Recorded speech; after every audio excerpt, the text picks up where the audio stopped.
Thì các mục sư cho các bạn vào chậm thôi.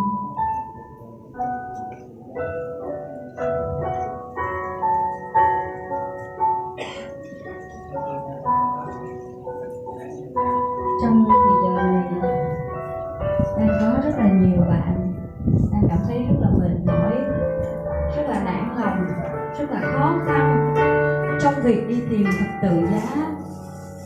Nhưng các bạn ơi, các bạn đừng bỏ cuộc, vì chính trong thời giờ này là lúc mà các bạn phải được vững vàng. Bởi vì chính đức tin làm thuẫn, nhờ đó anh em có thể dập tắt được các tên lửa của kẻ dữ, cũng hay lấy sự cứu chuộc làm bảo trụ, và tình thương của Đức Thánh Linh là lời Đức Chúa Trời.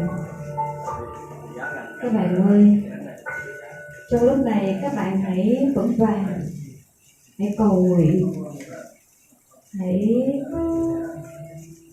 mặc áo giáp bằng sự công bình và dùng Tin Lành Bình An làm giày dép, và theo đức tin để làm thuẫn, để chống trở lại được các tên lửa của kẻ dữ.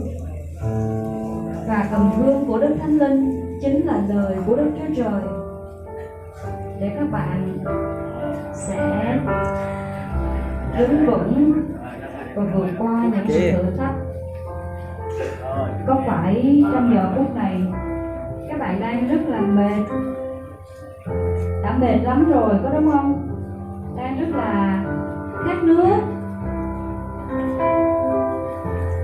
nhưng mà các bạn vẫn cứ khao khát, vẫn cứ tìm kiếm, chớ bỏ cuộc.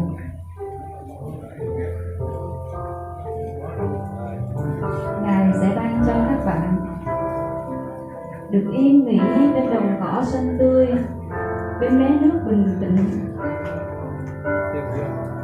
Khi mà các bạn khao khát Ngài thật lòng, tìm kiếm Chúa hết lòng, thì các bạn sẽ tìm gặp được. Hãy xin sẽ được, hãy tìm sẽ gặp, hãy gõ cửa sẽ mở cho.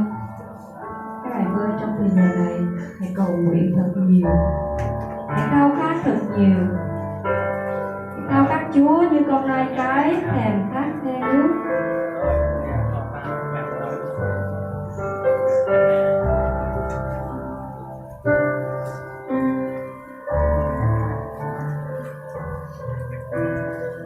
Chúa Giêsu Ngài đã chịu đau đớn vì tội lỗi của các bạn. Chúa Giêsu Ngài đã bị đóng đinh trên thập tự giá bởi những sự vi phạm của các bạn. Ngài thật đã hy sinh bởi vì những điều mà chúng ta không đáng. Các bạn hãy giao phó những sự vi phạm, những lỗi lầm của mình lên cho Ngài,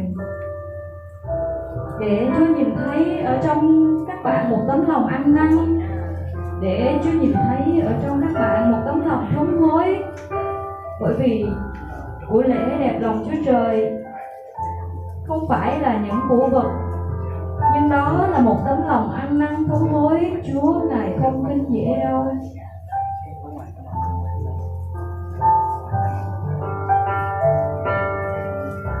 Lại nếu chúng ta là con cái thì cũng là kẻ kế tự Đức Chúa Trời, và là kẻ đồng kế tự với Đức Christ. Miễn chúng ta đều chịu đau đớn với Ngài, hầu cho cũng được vinh hiển với Ngài. Chúng ta ở trong thời giờ này để cảm nhận được